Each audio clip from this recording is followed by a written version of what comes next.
I want to start by apologizing in advance in case I say anything that's white privilege. So if I say anything that is, will you bring it to my attention and correct me so that I can learn from it? Sure. That's my request. Sure. Cool. No problem with that. Awesome. And so I'm here doing an interview anonymously in hopes to spread awareness and open people's hearts and their ears and their minds to listen to what your experiences have been. Experiences, you can't really deny that. So I'm here with you to listen and to whatever it is that you want to share with us. And the first thing I want to ask, I am white, and I have seen people who are white, and they're afraid to talk because they're afraid they're going to say the wrong thing. So one thing, so the difference between, and sometimes it can be, do I call people of color Black, or do I call people of color African American? And even that can be like a deterrent from talking because they don't want to offend anyone. Mm-hmm. So what's your response to that? Yeah. Well, first I just want to say that this is just my experience. Yeah. I'm not speaking for every Black person in the world. Totally. It's only myself. Thank you. I prefer to be called Black. But African American's fine, I guess, in a more formal situation. But as friends or whatever, I'm a Black guy. I'm Black, and to speak to uncomfortableness of what is, I can imagine that's like extremely hard to know in this climate what to say, what not to say.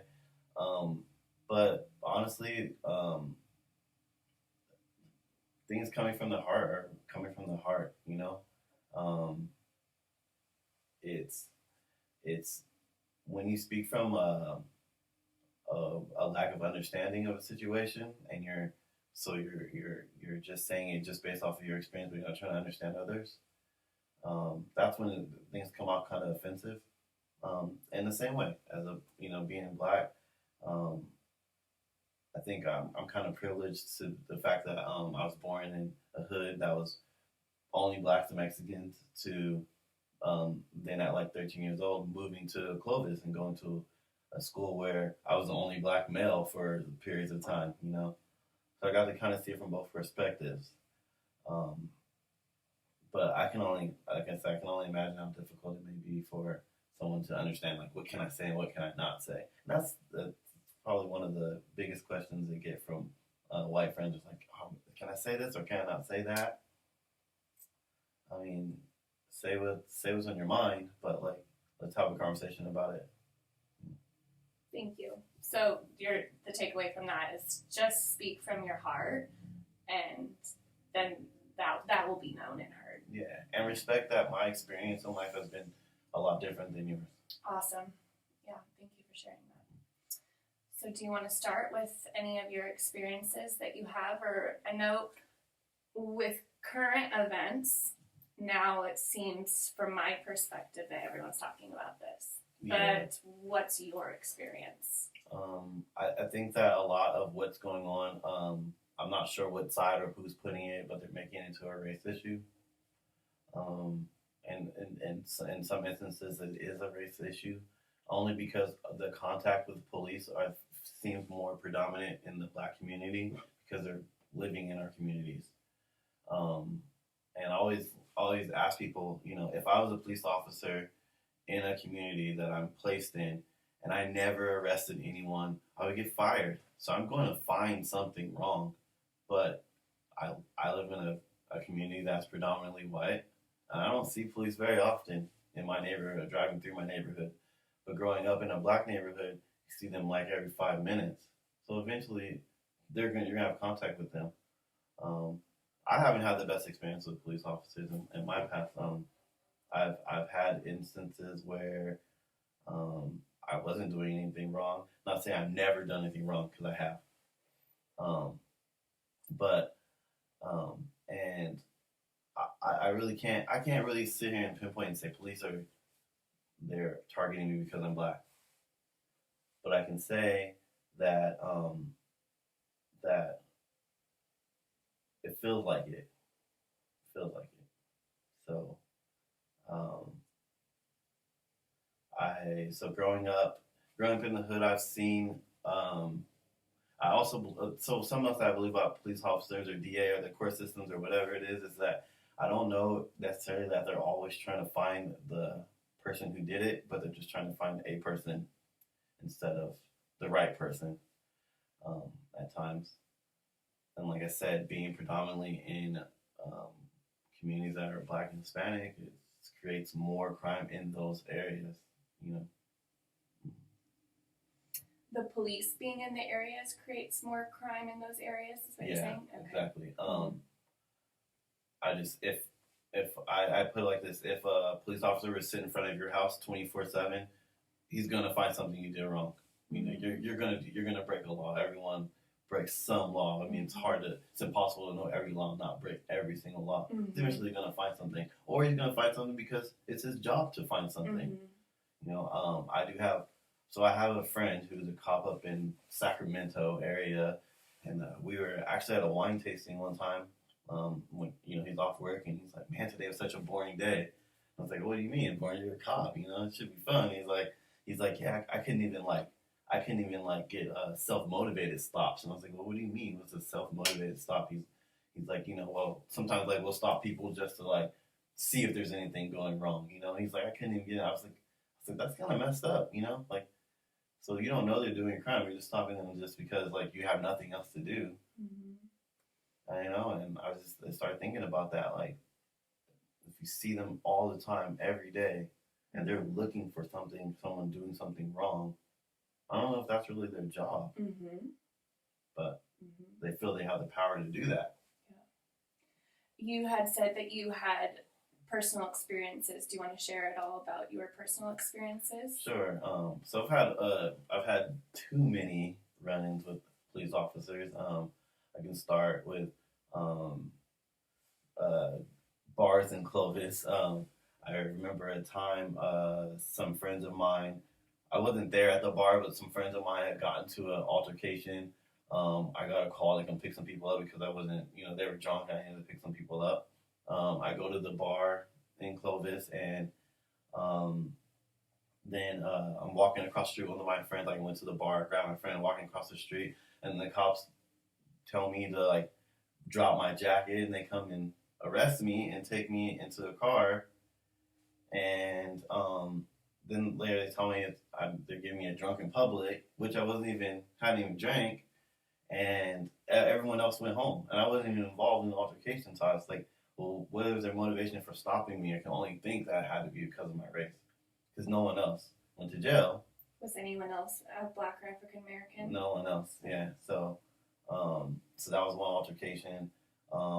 Another one, St. Patrick's Day, downtown in Clovis again, and so I think I had a couple beers, maybe like 2 or 3 beers with some friends. Another friend he was just looking for a fight, and I could tell it was looking for one.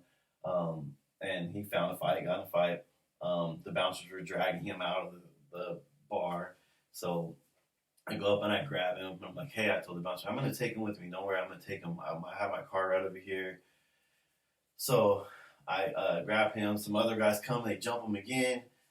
I grab him again. I haven't been in any altercation, any fight, anything. This all happened so fast. I grab him, then we're walking towards my car, and then, I don't know, maybe 6, 7 police cars come up, and they pull out guns. There are guns drawn, everything. They have my friend and his girlfriend like sitting on the curb, and they come up and handcuff me and lean me up against the car, and then take me to jail. And they're saying that I matched the description of a Black person they're looking for. The Black guy with a green shirt, and this is St. Patrick's Day. So anyway, they literally tell me that the friend who was actually in the altercation got taken away by the bouncers. That person was of color or was not of color? Not color. And the girlfriend as well, colored or not colored? Yeah, walked home. Mm-hmm. So they sat us on the curb. I was handcuffed. My friends were not handcuffed. They were asking my name. asking for me to. No, keep going. They were asking if they could, telling me they wanted to search my vehicle, and I told them no, they could not search my vehicle. So where maybe I was wrong was they were asking for my name, but they had my ID in my hand, in their hand. They can. So I was like, you have my ID right there. I think that made the cop pissed off. He's like, well, you're going to jail. So he took put me in the back of his truck and proceeded to take me to the closest police department. So I get down there, close to the police department, and I'm handcuffed and at the counter, and the lady's asking my name. So I tell her my name, and I won't say it here, but yeah, it's yes, obviously like my name is. So he thought it was lying. Like that's not his name, but he has my ID. Like I didn't get it. So after I say that, he's like, he tells me like not stop resisting, but he goes,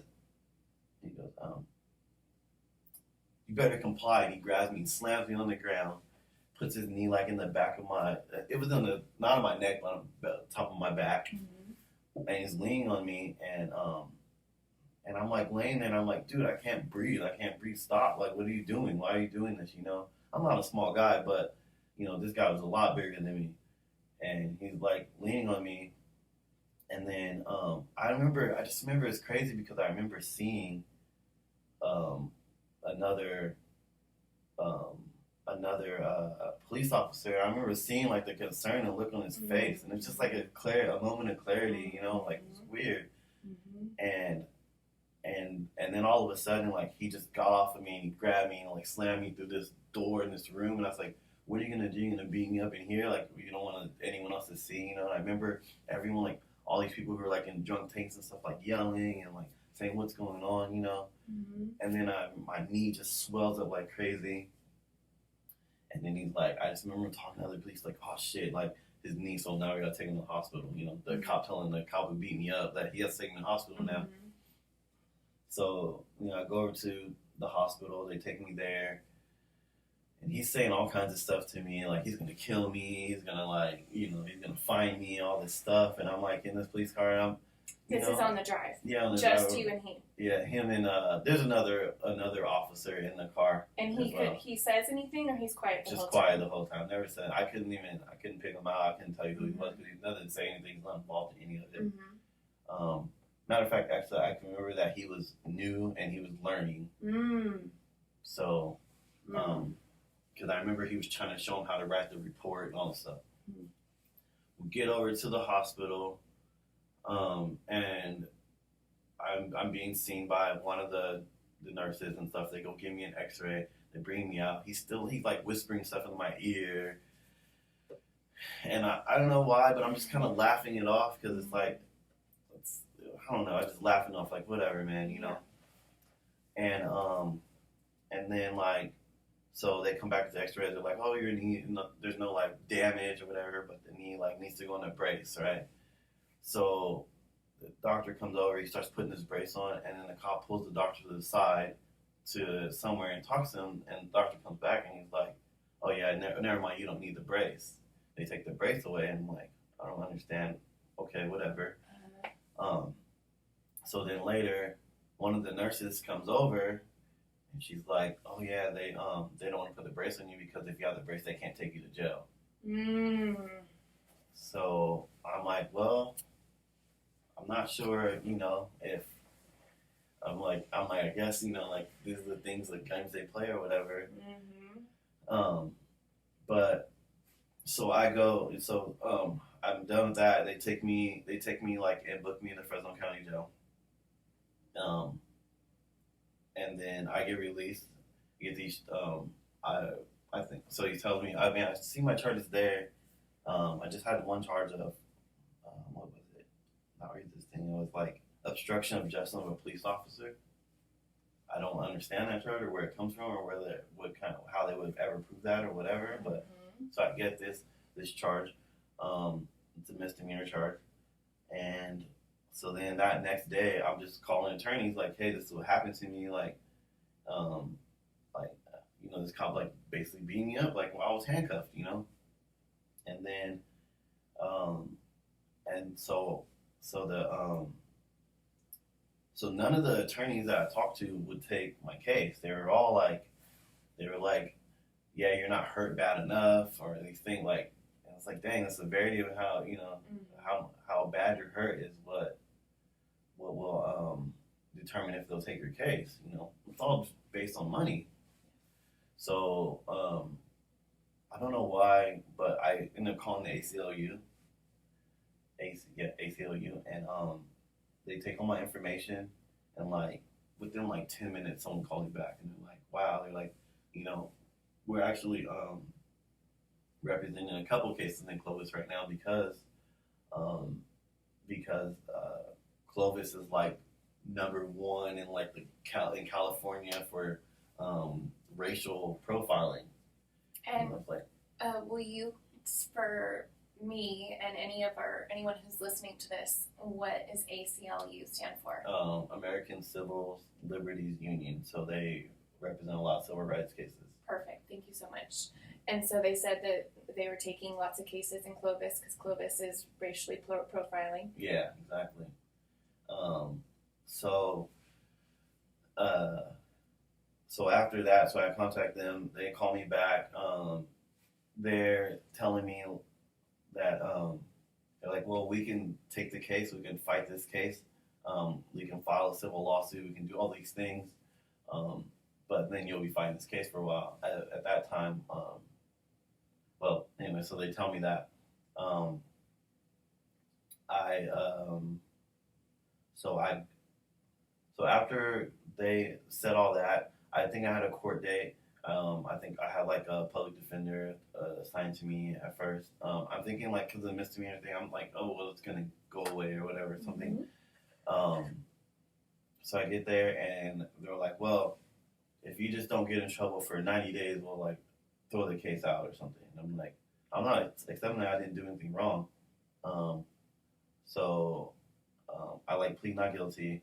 I go home. I talk to the ACLU. They're like, okay, we're gonna write you this letter. They write a letter to me. They send it to the police department. I'm not really sure, or maybe the DA. So then I go to court. Like I think it was like 2 weeks or 3 weeks later. So when I get to court, then they dismiss all the charges. Because the ACLU was planning. They're saying they're going to file a civil lawsuit and all these things if nothing, if they don't drop these charges. Oh, let me rewind.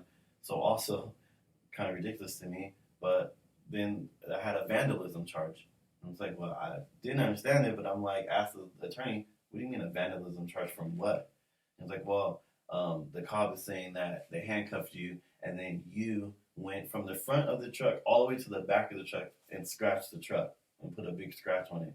And it's like, how is that even possible in police custody that I could, in handcuffs, go and scratch the whole car and no one say anything or do anything? A whole truck, like that's crazy. Doesn't even make sense. He says, I know, but they add on all these charges, so they trump it up so that you look more guilty, and then when they offer you your 90 days, you're like, oh yes, I'll take that, because other charges is 6 months or whatever. So it's like, this is crazy, this is crazy. So anyway, they end up dismissing all these charges. Everything's gone. But, the damage is done. I've already been arrested. I've already gone to jail. I've already, and thankfully it was just something minor like that. But what if it was something serious, And all because it was like, well, someone said a black guy in a green shirt on St. Patrick's Day. It was crazy. So, anyway, so those are a couple experiences. Yeah. I mean, other than the various times that I've been pulled over and for minor traffic infractions and like had 4 or 5 police cars there, it's like ridiculous. I remember riding with my mother-in-law and we were out. We used to play Pokemon Go a lot. I just remember like we were in the car and I got pulled over one night for my tail light, and I guess it was too dim. One of them was too dim. And she's, and so that was the first night. And I was like, dang, I said, see, this is what it's like being black in America. I told her, she's like, well, your taillight was out. That's what, what it was. So then we went out 2 nights.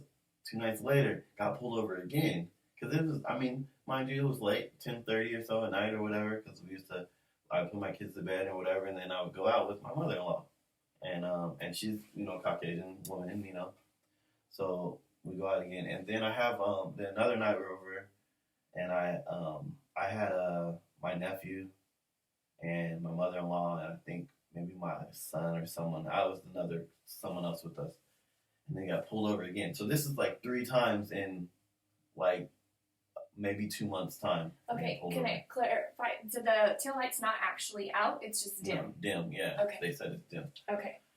So I get pulled over again. What's crazy about this one is, so I'm headed west. The cops headed east, and then they flip a U-turn, and then they come and pull me over, and then it's like 6 cop cars that are like around my car, and I'm like, for a traffic ticket. This is crazy. We've been pulled over 3 times, and she's like, yeah, it is kind of crazy, but it's like it took all that for you to believe that this happened. And I just want to clarify. So that last time, the third time that you got pulled over, the cop was going in the opposite direction, so that there's no way that he would have seen, he would have seen the tail light because they're going in the opposite way, turned around, and then said it was because of your tail light. Yeah. Okay. Yeah. So and I was like, and then I was like, and I was asking my mother, like, why are there 6 cop cars for the traffic light? You know? And then she was like, well, she's a woman, so she probably needs help. I was like, 6 cop cars for a traffic light? This doesn't make sense. Like, and I just started thinking, like, man, there's so many people who think like my mother. This is my mother-in-law. Yeah. Of people, think about people who don't even know me. Yeah. They're probably thinking, like, it's crazy. Like, I don't know. I was just like, this is bad. It's just, so that kind of, like I said, I can't say they pulled me over every time because I was black, but it just feels like it. Yeah. It just well, feels that's. Like it. I mean, it can't be for the tail light that third time for sure because they're driving in front of you, so there's no way to see that. So there's something else. And then 6 cop cars come. Exactly. So, I mean, it's late at night, so, I mean, I try to figure out a reason, but why, Yeah. And it just doesn't make sense to me. And the only thing I can think of, the only common denominator and all that is that I'm black. Yeah. Right. And I mean, I can go on and on. I have so many more experiences. Like, it's just so many. It's crazy. I got pulled over in Oregon or close to Oregon border, like in Eureka, or no, I think it's Eureka or Arcata. It's like right on the border, Crescent City. Okay. Same thing. Cop was headed south. I was headed northbound, and then so the cop, I saw him. He saw me. I saw him. He comes over the median, makes a U-turn, and pulls me over, and he's like, "Oh, I caught you going 85." I was like, "Well, I just got on the freeway, so I wasn't going 85. There's no way." And he's like, "Well, how fast are you going?" And I was like, "Well, probably 60." And he's like, "Oh, it's a 55." It's like, okay, whatever, So he gives me a ticket for going 60. I'm just like, I don't know. How did you? And I asked him. He said, "Oh, I got you on radar." I was like, "Oh, can I see the radar?" He's like, "Oh no, it clears right after." And I was like, "This is crazy, like, So, and of course, like, so he asked me, of course, like, I ask all my friends this too sometimes. I'm like, "Hey, when the cops like pull you over for traffic tickets, like, what do they ask you? What do they say? And they're like, "Yeah, well, they just basically give me a ticket. They're saying that you did this wrong. You get a ticket, right?" I'm like, "Oh, does someone ask you if you're on parole or probation? They'll ask you where you're going. They'll ask you where you're coming from." Because every time you pull over, I get that question, And I'm like, why do they think I'm assuming I'm on probation? Which question are all of them? All of them. Like, I normally get asked if I'm on probation or parole. I normally get asked what I'm doing here or where I'm going. And I don't understand why any of this pertains to me going too fast or me speeding. Because, I mean, I have been speeding before. I've been pulled over for my windows being tinted when my windows were down. And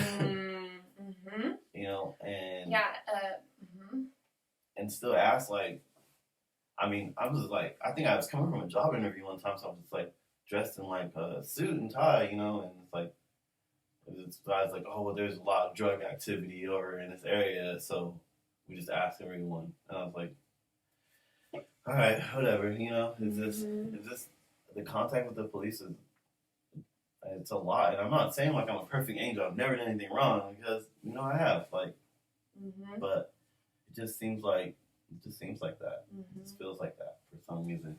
Um, Thank you so much for sharing those stories. And I'm sorry that that's been your experience. That's kind of crazy. So Yeah.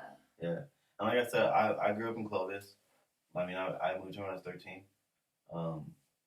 And I when I was like in high school, we dealt with racism because kids are kids and they do stupid stuff. I mean, we were getting jumped because from the white Peckerwood gang or whatever that they call themselves. Um, but even in school was kind of messed up because I remember, if we get in a fight with someone defending ourselves because someone just called us a nigger, then we're getting suspended just like them. But it's like, are we supposed to just allow it to happen? And I know there are people who would go and tell the administrators, and then that person would they might get suspended, they might not, they might just get talked to. I know that particularly someone who was like got busted, like writing on a locker some derogatory racial stuff, and then got suspended, but we're back at school. Like if it's zero tolerance, for all this stuff, like why are they back? So it didn't feel fair. Like it didn't feel like, oh, we can just, because not only if you go tell a teacher, are you is probably nothing going to happen to that person, but also now you're going to be labeled like as a snitch or weak or whatever, and so it was rough, like growing up being like one of the only black males in school. It was hard. So you had to learn. You learn to fall in line, or you're not going to make it. Into the rules that were established by probably those people's parents. But so those are experiences that I've been through personally. I don't know. Anything? You do know, and that's why I'm asking you, and I'm so grateful that you are sharing this because so many people we just don't know, and we need to start knowing. Because once you know, then hopefully you can be the change in active ways instead of just hearing it. Yeah. So I hope that this inspires people to ask more questions about their police stations and find out who they're electing into these places of control and in education systems with the zero tolerance policy. And is that even across the board? Does Joe get to go back, but I don't get to? So we need to have these conversations, and sharing this insight helps a lot, I feel. I really appreciate that. So you have been a victim of a hate crime because it happened in school. Oh yeah, for sure. Yeah, definitely. Any other places or at any other times? I mean, like I said, I can't say that anyone's been discriminatory towards me, but it feels like it.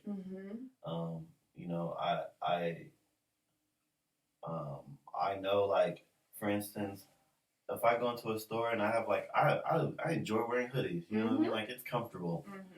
But I know if I go in the store, like, I need to take my hood off. I have to do that because I don't want to be profiled. Even growing up, like, my parents would teach you, like, you don't go into a store without money. Like, I know none of my white friends have that problem. Like, I don't think their parents are teaching them, like, hey, don't go in that store if you don't have money. Like, I can't walk into a store without money without my friends. Because if you get accused of anything, they're going to just say, hey, he ain't had no money. Like, and then you get in trouble, So it's just things that, like, my parents are teaching me that I feel like only I got taught, not that my white counterparts are getting taught. Yeah.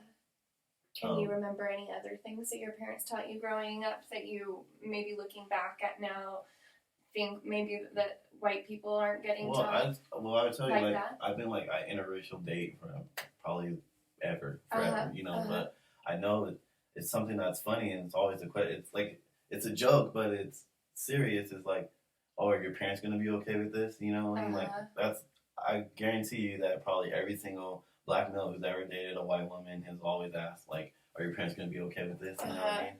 And what, since you have dated mostly white females, what has been their answer? Yes? Yeah, a couple of times it's been like, yeah, I don't know how my parents are going to feel about this. But yeah, I mean, most of the time it's whatever. You know? And so, do you have children or you don't have children? I do, yeah.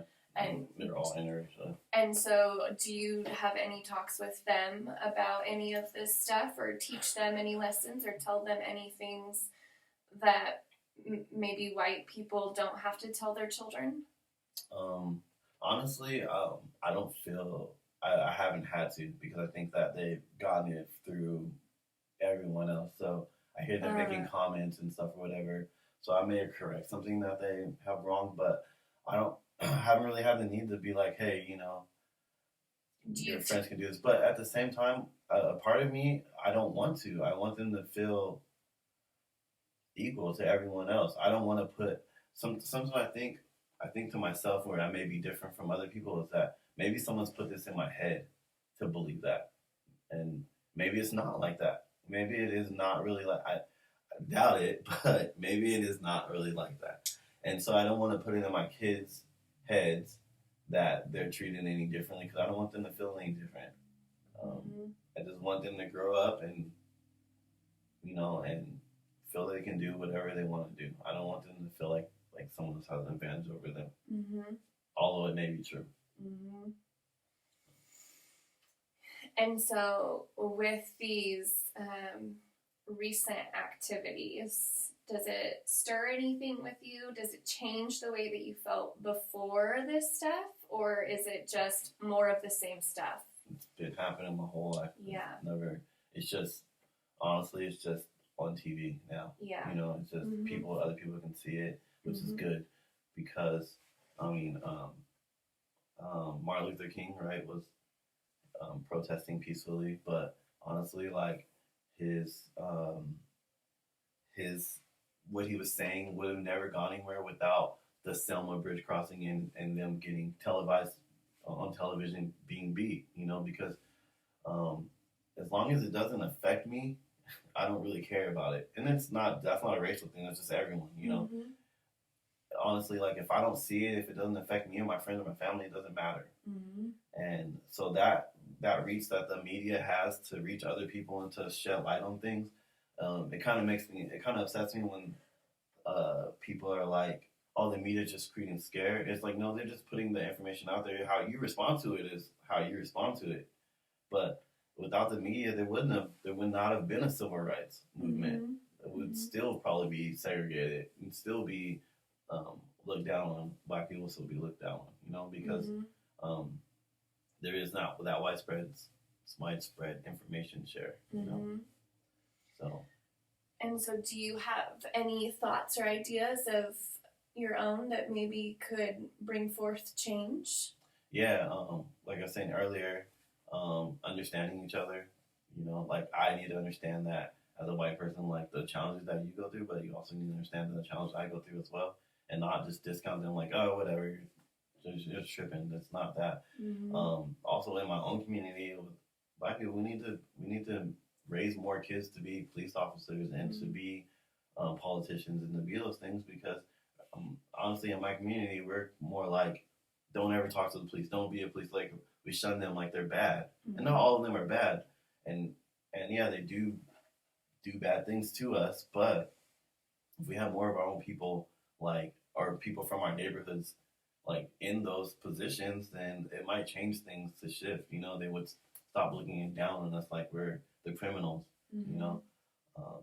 And I honestly feel like, man, start holding the DAs accountable. Like, if they're convicting the wrong person, like, why are they not getting in trouble? You know, if I mess up at my job, I can get fired. You know, but they mess up consistently and nothing happens. You know, as long as they got that conviction. Yeah. So yesterday I went to the protest, and they said that 50% of the Fresno funds go to the police force. So again, 50% of Fresno's income goes to patrolling, and the majority of those patrols are in colored communities. And I don't know that, like, I didn't know that stat when I said, you know, they're in our communities. You just see it. You see it every day. Mm-hmm. You know? So that was, I think that how you opened is saying, of course, if they're there, then their job is to find something, and if it's not, then they're not doing their job. And the more you're looking for something, the more you're going to find it, and we have countless laws that we don't even know exist. Yeah. So if you're wanting to put someone commit them for a crime, you're going to find a way. Mm-hmm. So if 50% of the income goes to the task force, do you think that we should have a task force that big or less patrol? Or not sure? I don't know because I'm not a politician. I don't know what the consequences of saying like there should be less police out there. Of course. Go ahead. Of course, I've never myself called the police. Because it's not what I learned growing up. Yeah. So is that a thought? Have you ever wanted to call the police but didn't? I've never wanted to call them because I don't have that trust in them because I've seen my personal experiences with them have not been good. Mm-hmm. I haven't seen them come do good in my community or come. Mm-hmm. I've only seen them come. I mean, I've family members who are in gangs and done plenty of things wrong they probably should have been busted for. But I've had family members who are in gangs I've had family members who've done wrong, but the things that they have gone to jail or prison for are things they hadn't even done. Mm-hmm. That a police officer was like, well, because I missed that one, I'm going to get you on this one. Mm. And I don't think that's fair Mm-mm. or right, and that's not their job. Mm-hmm. I kind of study a little bit of Black history, and I know, and I could be wrong about this, but I think I remember learning that the police force was created to track down slaves originally. So that mentality, it just passed down to the next police and the next police, and that mentality, although it may be diluted from that beginning, it's still a portion of that. Mm-hmm. I just don't know if their job, I don't know if it's their training or if it's just what it is, but a police shouldn't feel like they are the ones making the laws or the ones enforcing the laws either. They should just be protect and serve, right? Like, I don't know if they're the ones that should be out there, like, just creating incidents like this. Mm-hmm. You know, they shouldn't feel comfortable with shooting someone just because they fear for their lives. You're a police officer. You should, like, that you signed up for that. Mm-hmm. You know, like, I'm the one who should be I fear for my life. Like, you signed up to be a police officer. Mm-hmm. Like, I don't think you should just be out shooting someone because you thought they had it. And if you're wrong, then you should be held accountable for that. Mm-hmm. You should be held accountable somehow. Yeah. And they're not. That's what it seems like. They're not. And even so, think about all the times they weren't caught on camera that stuff happened. Mm-hmm. You know, Ahmaud Arbery, may say this. If that wasn't on camera, those guys would be home with their families right now. Mm-hmm. And, you know, and I don't care. I honestly don't care if it's a black guy or a white guy or whatever. Like, when police get things wrong, they should be held accountable. Mm-hmm. When DAs get things wrong, they should be held accountable. Mm-hmm. And that reminds me, like, in the court system, they should get rid of plea deals. Or if they offer a plea deal, it should go all the way through trial or something. You know, like, because I think everyone should have a trial. Mm-hmm. And then, but if everyone took their cases to trial, then it would break the system. Mm-hmm. But I think it's 98% Mm-hmm. people plea out because you're getting offered, you go for a simple misdemeanor, and then they say, here's vandalism. Now we're tacking on another year. Mm-hmm. So do you want to go fight for this year? You might get convicted, where we feel like 95% of us get convicted. So do I want to go fight that? Even though I may be innocent, do I want to fight that? No, let me just take these and take that and get that felony. Yeah, thank you so much for bringing that up. That's definitely a real problem. All this, yeah, the whole system is kind of broken, needs to be changed. Agreed. Thank you so much for sharing such insight and your experiences. I'm a big advocate for change. Definitely. So, any final thoughts or anything? No, I just thank you for doing this. This is amazing. Yeah, I hope that as a country we can just come together and be and love one another like like God intended us to do. And Amen.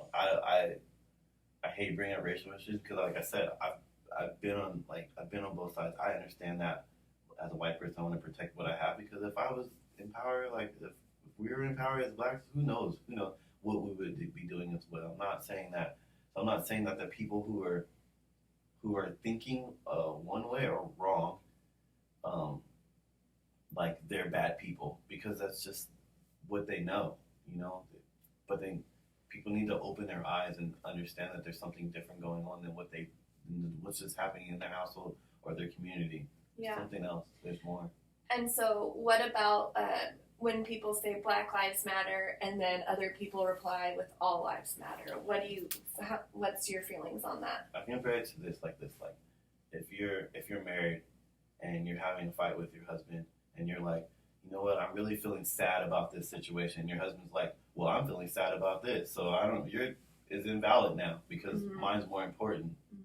So when you say all lives matter, you're just saying that, yeah, all of these lives are way more important than the black life. You're actually saying exactly what these people are trying to construe. You're really actually just saying, yeah, black lives don't matter. Yeah.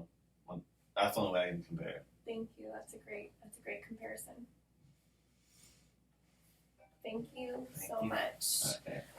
I'm just gonna do this here, and I hope